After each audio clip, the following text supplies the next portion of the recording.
অভাগা স্বামী বের হলো বউয়ের রাগ কমানোর ওষুধ খুঁজতে খুঁজতে খুঁজতে এক পাহাড়ের নিচে এক সাধু বাবার দেখা মিলল। লোকটি সাধু বাবার কাছে গিয়ে বলল, সাধু বাবা, আমার বউ তো কথায় কথায় রেগে যায়, এর কোনো ওষুধ আছে কি? সাধু বাবা বলল, আরে মূর্খ, তুই তোর বউয়ের কথায় কথায় প্রশংসা করবি, দেখবি এমনিতেই রাগ কমে দেব।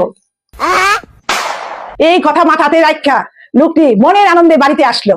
বাড়িতে আসা মাত্রই বউ যখন বকাবকি শুরু করলো, লোকটি বলল, আরে বাহ, তোমার মুখের কণ্ঠস্বর তো এত সুন্দর যেন কুকিলের আওয়াজ।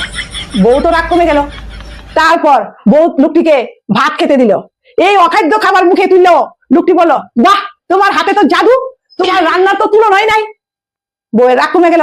এইবার বউ একটা নতুন শাড়ি পরে এসে তার স্বামীকে বলল, দেখো তো এই শাড়িটা কেমন লাগছে আমাকে।